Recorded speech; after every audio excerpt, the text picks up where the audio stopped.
Добар ден. Ново издание на нашата Напладне и уште една интересна тема која што сум сигурна дека ќе го привлече вашето внимание во наредните минути.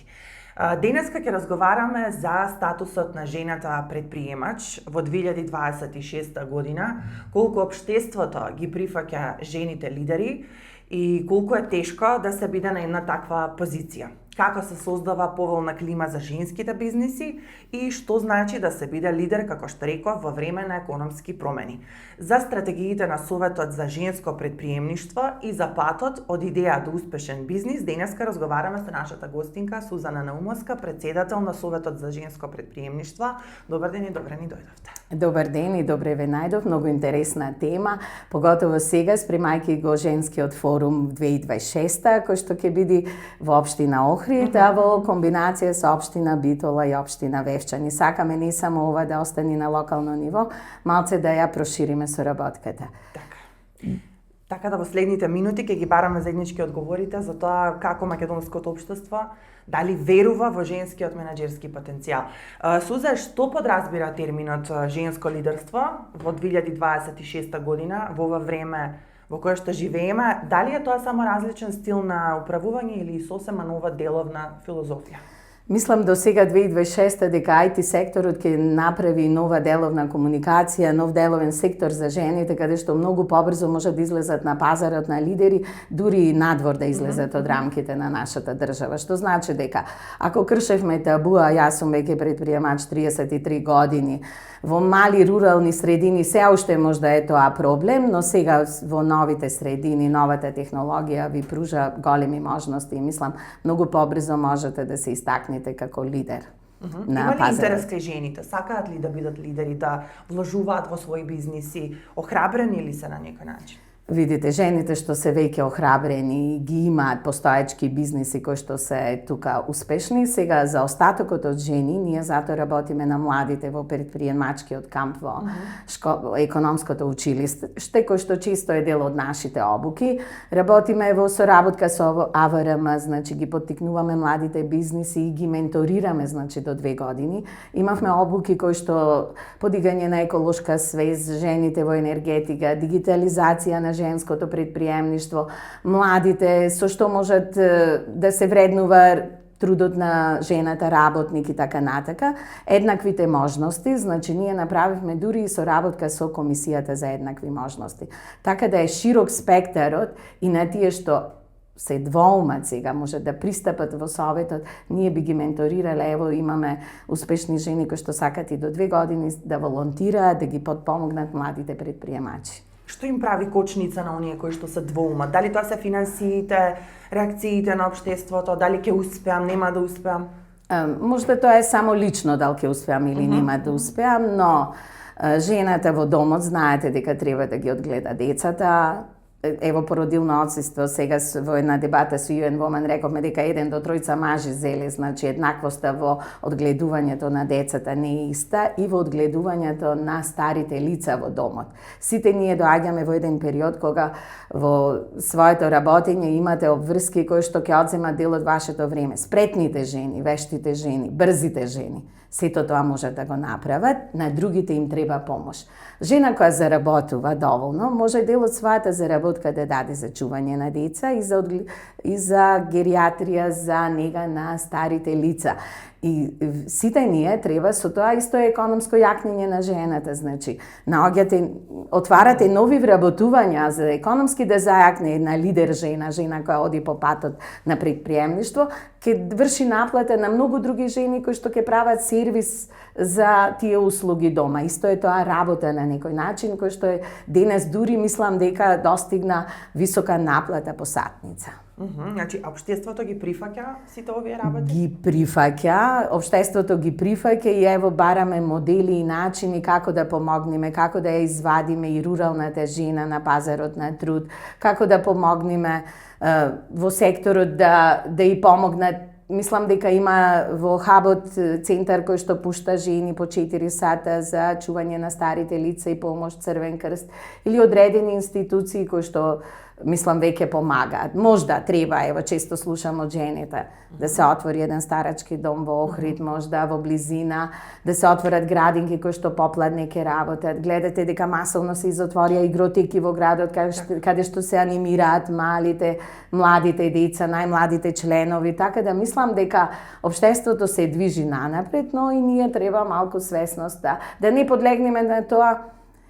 Еден машински инженер се обрати жена кај мене дали да отвори бизнис, некој кажал не, немој, тешко е времето. Секогаш е тешко време да отворите бизнис и да ви кажам, во наше време немаше ни едукација. Сега имате пристап до информации, пристап до едукации, пристап до добавувачи, можете да си го организирате времето, верувајте ми дека е сега многу полесно според мене, него на времето ако чекав јас роба од Словенија да ми стигне, а сега ми е тука. Само еден телефонски повик, вие можете да завршите све. Во кои области има најголем интерес? Во кои бизниси до сега, од вашето искуство? Од моето искуство овде жените најчесто се во личните сервиси, личните услуги, козметички, фризерски услуги, но има жени кои што од текстилната индустрија, гледате сега едни големи компании со распадот се проширија на малечки, помали бизниси кои што работат и со извоз надвор. Жени имате во IT секторот, успешни и во машинските индустрии. Гледам дека жена има и во градежништво успешна сега на пазарот во Охрид. Така да веќе нема граници и лимит за успехот. Ако нешто сте се образовале како машински електроинженер, вие си пристапувате во таа индустрија и денес дури, мислам, примањата се многу високи. Има и прилив на млади кадри кои што остануваат од други градови, мислам во Охрид веќе има тенденција да доаѓаат тука да работат, IT сектор, да работат за компании надвор, така да границите ви се сега, глобалниот свет веќе ви е на дланка. Само треба вие да имате желба и да успеете. Секој што не знае било како да успее, може во советот да се обрати. Може сите ние да им помогнеме, значи дали се вештини, ево, имаме доста успешни жени пекари, сладкари, имаме успешни жени фотографи, имаме успешни жени кои што прават авантуристички доживувања дали во стариот град или на село во руралните средини. Дури мислам дека таквите мали бизниси сега се многу интересни за туристичко место како што е Охрид, бидејќи ја збогатуваат авантуристичката понуда на нашиот град. Да, значи од се по нешто.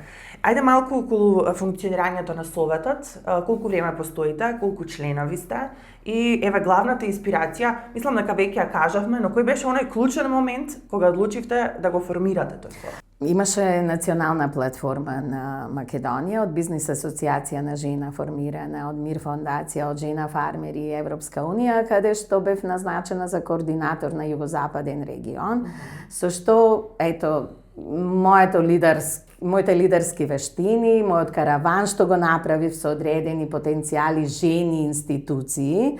Прво ќе спомнам општина Охрид потпиша градоначалникот декларација, тука ни ги отворија вратите на општина Охрид, така почна локален економски развој со нас да доаѓа на тие кампањи.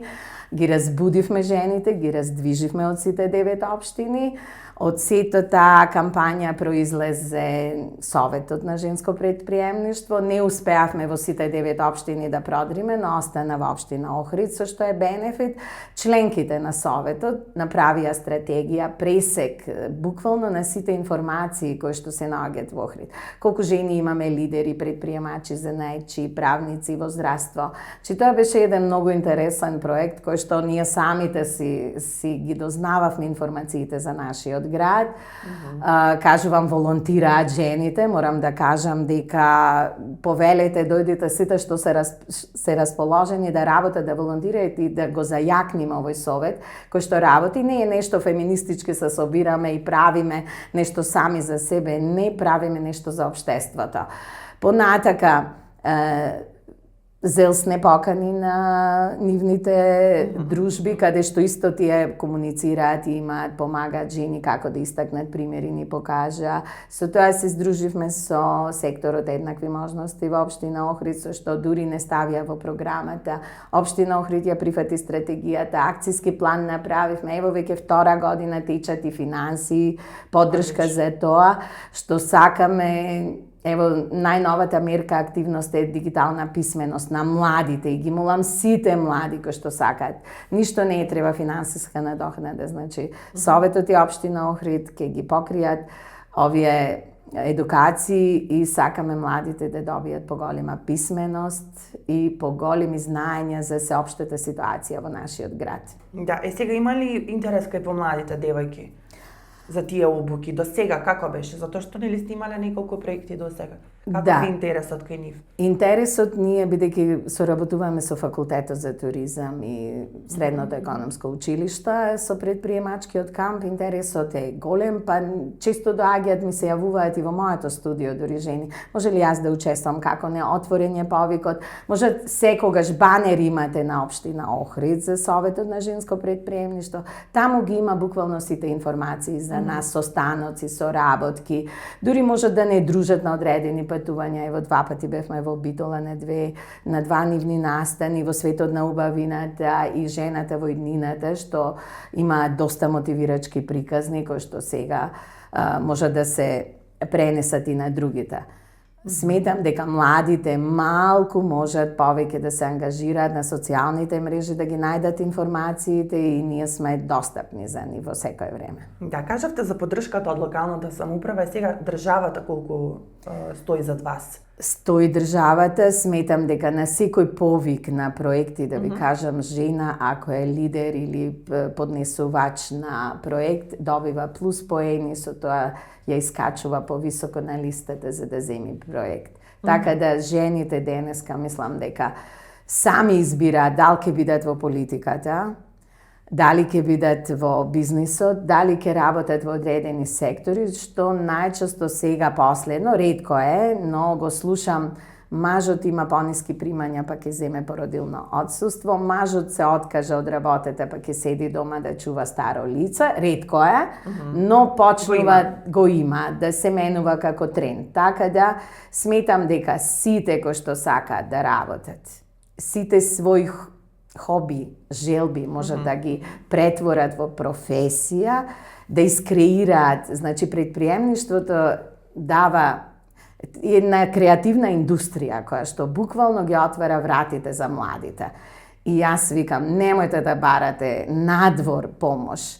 Секогаш можете и тука да останете и да ги заработите истите, верувајте ми, пари, а да бидете предприемач, наместо да одите странство и да работите негдека. Да, пред да продолжиме токму со оваа тема одливот на кадар, можеме да заклучиме дека жената ужива многу подобар статус во општеството од порано. Ужива, морам да кажам дека ситуациите се подобруваат и стереотипите се отфрлаат. Се отфрлаат, немаме бариери. Ево јас сум жена 33 години, вистина имаше некои догми на почеток кој ќе оди да ја негува својата кожа, како мислам се судрував со одредени промени, луѓето беа затворени, облеката како ќе ја извадите од вас па да бидете негувани. Тука малце имаше стереотипи, но мислам дека денес со отварањето на спа центри, со отварањето на бањите, со отварањето на туризмот, се ви е достапно, така да мислам дека и образованието, едукацијата, личниот развој на луѓето си донесе до тоа. Да, сега сакаме да ве прашам за патот до успехот, од идеја, реализација и успех на еден бизнис. Вие си имате ваш бизнис. Трнлив ли е патот во нашата држава да се успее? Често сум мотиватор на вакви говори, секогаш не прашуваат за убавите работи, кога ќе викнат млади на позиција да не слушаат, ако го кажеме патот колку е трнлив, се плашиме некој да не се откажи. Но да ви кажам дека патот трнлив ќе ви донеси рози, а нема ништо лесно, буквално. Многу е интересно, вие секогаш на тие трња учите нов сектор, нови доживувања, нови димензии на предприемништвото и да ви кажам станувате се посилен и подсврст предприемач на земјата. Еден од проблемите со кои што се соочуваат, па да речам сите бизниси, е одливот на кадар. Младите ни заминуваат, неколку причини се наведуваат, како најголема не се финансиите сега, туку функционирањето, односно нефункционирањето на системот. Тоа за жал е многу и ево и јас лично се судрувам и дуалното образование што го воведовме во градот веќе повеќе години. Ми е жал што кадарот, колку и да инвестираме во нив, сепак ги направивме работници за надвор. Не знам зошто за Европска Унија. Желбите се тие, мислат дека таму полесно се стасува до статус, системот им е вистина подобар, но мислам дека моментално има и тренд на враќање. Јас имам веќе неколку успешни приказни, ево од Европа, од Италија, деца што се вратени млади, добиле титули, награди таму, а инвестираат тука во Македонија. Сега се судруваат со системот, значи инспекциски надзор, комши, некој сака обструкции да им направи. Јас викам на таквите деца ние треба буквално да им помогнеме да останат тука. Ево зошто системот, вреднувањето, начинот на кој што ги реализираат остатокот од обврски во другите држави им се достапни многу побрзо и поедноставно, но и овде да ви кажам, ако се информирате доволно, секдека можете да завршите работа. Не сум баш сигурна дека се може надвор да биде убаво. Кога ќе се вратат тука, сметам дека ја кажуваат тежината на нивното работење надвор. Буквално кондури, работно одело, пижами. Оној дел што им не достига, социјалниот дел што ние си го имаме, кафе муабет во Охрид, значи разговор, дружба, мислам дека тоа е голем хендикеп за нашите кои што отидоа надвор.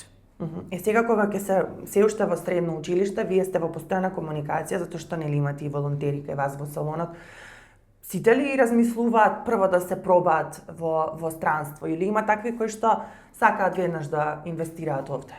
Има од двата вида, има деца несигурни кои што сакаат да заминат странство, имаме неколку што отидоа странство, работеа во наш сектор или во старачки дом па се вратија назад. Видоа дека е многу потешко без пауза да работат 8 часа или паузата им е половина час, не им влегува во работното време. Така да и делот кој што се охрабруваат, бараат, верувајте ми, и се вклучени во спорт.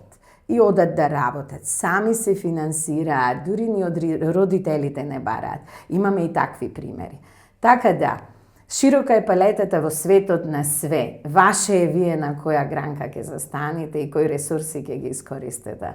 Мислам дека сите, уште еднаш ќе повторам, човек што сака или има капацитет, брзо ги завршува работите, итаре, мударе, граба се пред себе и својата идеја ја преточува во бизнис. Значи сега имате толку нови можности, нови идеи кои што не се кај нас стигнати, да ги преточите во бизнис. Слушаме дека многу брзо заработиле и милиони, 2 милиони млади некои за многу кратко време. Не можат сите. Тоа е лошо што сите посегнуваат баш по тие најдобри примери. Не можат сите, но секој од нас ќе си го најде лимитот каде припаѓа. Да, добро ли се заработува кај нас? Видете, стигнаа платите, мислам, 1000-2000 евра, толку се и Хрватска, основните плати, сметам, како туристичко место зборувам за Охрид, имате плати и од 500 евра минимална плата, каде што ако даде поголем придонес, не е никаков проблем денес бизнес секторот да даде пари. Мислам дека е денес обратно. Денес добиваме, бидејќи вакви се можностите со одливот на работници, повеќе пари за трудот што се донесува. Но и тоа се издржува, некако да помогнеме. Вистина, кошничката потрошачка е сега, цените растат и верувам дека и заработката треба да биде поголема. Што треба да направи државата и образовниот систем за да го спречи тој одлив на млади мозоци надвор од државата? Сметам дека прво родителите дома, воспитувањето во домот, растот многу влијае и во образовниот процес. Ние често дебатираме, во 5 години веќе во долно образование дебатираме каде е проблемот, дали во воспитување и образование. Сметам дека ево годинава донесе плод, ние треба толку строги да бидеме за да доведиме некаков систем, бидејќи основните правила и принципи од хигиена, од личен изглед, од дисциплина во работно време доаѓање, од почитување на кодексот во фирмите, прво тоа треба да се почитува. А родителите се јавуваат дека нивните деца се осетливи, дека треба поинаков карактер да имаме. За да направиме добар работник и предприемач, мора да има дисциплина. Одстапките од дисциплина доведуваат до разочарување, доведуваат до посегнување по различни механизми и методи за олеснување на сопствениот живот, што јас мислам дека волонтирањето кога растевме, младинските организации, дружбата, социјалниот живот на насмевка, на вреднување без пари трудот. Мојот дедо секогаш кажувам, џабе работи, џабе не седи. Еден ден трудот ќе ви се извреднува на подминати години. Морам да кажам дека е вистина. Кога ќе дадете на дете све и на свиња, вика добивате добра свиња, лошо дете. Значи, мора некогаш и не да се каже, мора да се почитуваат одредени правила и норми. Само така образованието и воспитувањето ќе донесат до плод. Да, тоа е еден ланец на поврзани работи, ако сакаме. Да, и со ништата. Никој не бил можда во Европа, а сонува за нешто. Јас мислам дека многу е убаво да ги пуштите, нека одат, нека се вратат. Ево, јас имам другарка од нашево поднебје во Белград, отидоа девојките на Work and Travel, се врати и кажа не сакаат Америка да живеат. Така да имате и такви примери. Да. Младината која ќе се врати и ќе го дади својот придонес, а убаво е да прошетаат. Да, доколку се има желба. Доколку се има желба, многу е убаво да се видат разликите во работни односи, работна комуникација, како може да се стане предприемач надвор. Да. Надвор да се стане предприемач, вие до вас ќе имате партнер од матичната држава. Нема да бидете сам предприемач. Така да вие тука сте сами, а тамо имате некој што ќе треба да го плаќате, бидејќи не сте од матичната држава. Така е. Уште една тема која што е актуелна кај нас, односно кај бизнисите, па би рекла можеби кај сите бизниси, е нелојалната конкуренција. Нешто што за одредени бизниси на вистина води до пропаст. Дали се соочувате и вие со нелојална конкуренција? Се соочуваме сите сектори, мислам, но тука се работи за свесност. Јас викам дека свесноста на тие што ги даваат услугите и примателите на услуги. Ако сакате да бидете заштитени во ситуација да добиете квалитетна услуга и некој што плаќа данок, што е пријавен и што можете утре да барате и корекција на услугата извршена ако не сте задоволни, и некој што е дома, не викам дека не треба, можда ситуацијата економска ги доведува многу жени во ситуација да отворат мали бизниси за личен сервис, значи, но сметам дека многу е поубаво и тие ќе растат во бизнисот кога ќе излезат на пазарот како занаетчија трговец поединец, како доел или без разлика што ќе одлучат. Значи, сето тоа во услови домашни и професионални за мене сметам дека не е еднакво, но самите луѓе, ако почнат да не користат такви услуги по домови, мислам дека самата свесност и на тие што ги пружаат услугите ќе доведе до пријавување и многу подобра, полојална конкуренција. Реагираат ли инспекцијските служби, ги санкционираат ли таквите, да кажеме, на диво бизниси? Реагираат по пријава, сега тоа зависи, реагираат и кај нас по пријава и реагираат и кај нив, но казните се, да ви кажам, 1:10. Кај тие во домашни условија е 1, кај нас е 10. Така да мислам дека може која би се сменала обратно тој процент, може повеќе ќе посегнат да се пријават и да бидат лојална конкуренција на пазарот. Се надеваме дека ќе се подобри. Се надеваме, да. Па ево затоа е советот тука, затоа мислам дека советот е тука и треба да работиме. Сите знаеме дека на црно кога ќе купите нешто или кога ќе добиете услуга немате право на никакви жалби и поплаки. Така да Да, и да се работи на свесноста. На свесноста, според мене свесноста. Не можете вие услуга да пружате без разлика квалитетна и професионална во дом. Домот е за живење, според мене. Не можам јас да пуштам странци дома да ми влезат и да добиват било каков сервис. За мене е тоа стварно некоректно и несовесно, не за друго. Не зборуваме за заработката сега воопшто тука. Така. Ќе се вратиме кај работата на Советот уште малце. Дали расте бројот на членови во Советот? Бројот на членови расте, понекогаш имаме и одлив, некој во пензија, некој одлив некаков без разлика ќе прекини да доаѓа, имаме и нови, дури ќе направиме и оглас сега. И мислам дека сите жени кои што се расположени можат јавен повик ќе направиме да се приклучат. Што повеќе жени, повеќе идеи, повеќе креации, така да советот ќе даде подобра понуда на пазаров.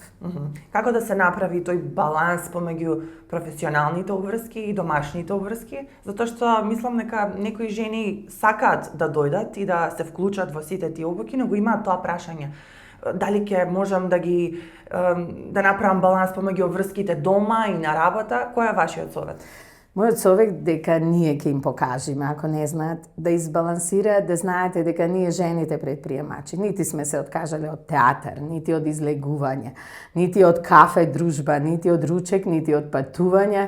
Ние во исто време сме мајки, керки нечиви, ние сме социјални суштества тука, помагаме, општествено одговорни, дури и, мислам, ево, даваме од својот придонес за одредени активности во нашиот град. Што значи дека вие секогаш можете да менаџирате 24/7 денот голем, да ви кажам. Имате време дел за спиење, дел за работа, се може да стаса жена. Ако не може, ќе побара помош од пријателка, ако не рековме ќе плати одредено лице, така да само треба желба и свесност. Личниот развој е многу побрз кога се здружуваме, кога одиме во некој заедници така каде што ќе слушнеме различни мислења и често им кликнува на одредени млади. Дури имавме ситуација каде една администрација во општина работи, јас слушајќи ве вас рече утре сакам да отворам бизнис. Браво. Така да тоа е мотивирачки е кога слушате трновитиот патот, не викам дека е лесно. Но сепак мотивирачки е. Мотивирачки е кога ви прави задоволство работата, кога од ништо ќе искреирате нешто, мислам дека тука подобра нема сатисфакција за една жена предприемач. Да, постои ли искрена подршка помеѓу жените? Се подржуваме ли? Знаеме ли да си дадеме ветар во грб? Знаеме. Јас често знаете како зборувам. Ако сте жена која дава ветар во грб, ќе најдете такви жени. Ако сте жена која ги гледа лошо работите, такви ќе најдете. Секогаш во животот среќавав жени што ми даваа ветер во грб. Така да, ќе кажам, ево еден дефектолог кој што ми рече, во вашите зидови се гледа што имате 30 години направено. Значи се гледа, неко доноси мало среće кад уđe, а неко кад изаđe, вика. Или имате златни раце, имате нежни раце, свилени раце, а челична рака, свилена ракавица. Тоа значи колку жена треба да биде цврста, челична, истрајна, а сепак нежна во допир, како мајка, како жена. И тоа се мотивацијски реченици кои што да знаете дека поголем бенефит даваат и мотивација од финансиската надокнада. Кога некој ќе ви го извреднува вашиот труд. Така е. Сузан, некада сме на крај на разговорот. Дадовме и многу одговори, и многу совети и така сакам да завршиме. Кој е конкретниот совет за една млада девојка која што завршува образование и буквално не знае кој пат да го фати, а сака да направи свој бизнис? Прво да се преиспитаат себе си, што лично им прави задоволство. Широка е палетата од рурална жена до IT. Видете жената во колку сектори може да се најди. Може чекор по чекор да гради кариера и секогаш одговорни за нашиот успех сме само ние, нашето огледало. Никој не може да не спречи, да ви кажам. За сите е исто општеството во моментот, за сите ги пружа истите можности, истото и пред 33 години. Мене ми кажа, ќе го фатиш времето. Секогаш јас гледам, секој наредни години е полесно да се фати времето и да се влези во предприемништво. Значи, секогаш ќе има дилема. Но јас викам, пронајдете се тука, пронајдете се прво себе си и направете си работа која што ќе ви даде сатисфакција и задоволство. Јас сум иначе биолошки хемичар. Работе во лабораторија не ми дадоа решение во болницата. Можда понекогаш викам секоја ваква работа добро ми отвори. Мене ме натера да размислувам во кој сектор да влезам. Мојот проблем со лицето направи да јас влезам во козметологија и станам успешна тука. Решавајќи го личниот проблем, посегнав, решавајќи го на многу дечиња, многу млади, со што видов можност, јас грабив новата идеја на пазаров за да донесам и бенефит и од тоа да живеам на некој начин. Во цело време паралелно јас ни една друга моја улога во животот не ја запоставив, да ви кажам. Размислувавте некогаш да се откажете? Имавте такви моменти? Често ме прашуваат ова прашање. Јас реков, ако дојде технологија како што доаѓа, ако мојата ќерка е сега физиотерапевт и јас треба бизнисот да го предадам во едно ново време, на нови правила и принципи, што можда за некој е потешко и тоа се учи. Ако случајно дојде, јас реков од нула, повторно ќе најдам идеја и повторно ќе станам предприемач. Тоа е многу интересно да ви кажам. Патот до успехот е многу интересен за одење. И јас никогаш не би се откажала. Нова идеја сега за ова време и нов бизнес би почнала. Браво. Никогаш не би се откажала. Браво. Така да ова е една порака до сите млади предприемачи. Но не 10 работи да почнуваат паралелно. Нека почнат едно и чекор по чекор нека навлезат, но нешто што нив ги исполнува. Дали ќе креираат накид, ќе дизајнираат, дали ќе печат, ќе месат, ќе бидат сладкари, дали било што ќе направат, значи, али себе си да се исполнат, да бидат себе задоволни. Кога ќе го направат тоа, чекор по чекор навлегуваат во една индустрија, во една машинерија, која има секогаш, да ви кажам, предприемништвото нема точка на сатурација. Секогаш имате еден чекор плюс, секогаш сакате да дофатите нешто, но на последната конференција на лауреати Хрватите добив награди, неколку меѓународни признанија, каде што јас сватив дека жена предприемач никогаш не оди во пензија. Таму видов жени што добиваат награди на 74, на 80 години, кои што се уште ги повикуваат да го дадат својот придонес од искуството, зборувам. Јас викам, миксирајте. Ние треба да знаеме кога да се повлечиме, кога на младите да го префрлиме бизнисот, користите ја младата сила, IT, новите можности, искуството на старите. Нема шанси и многу компании кај нас треба да ги предадиме на младите, што значи дека не треба да се плашиме од тој момент, него треба да ги направиме подобри условите за пренос на ваквите компании. Така. Благодарам многу за гостувањето и за сите овие информации и убави совети кои што ги дадовте и ќе се видиме во следна прилика повторно за позитивни работи да зборуваме. Благодарам и на вас. Ви благодарам и вам, драги гледачи, што бевте и денеска со нашата напладна. Повторно се дружиме со нова тема следната среда. Довидување.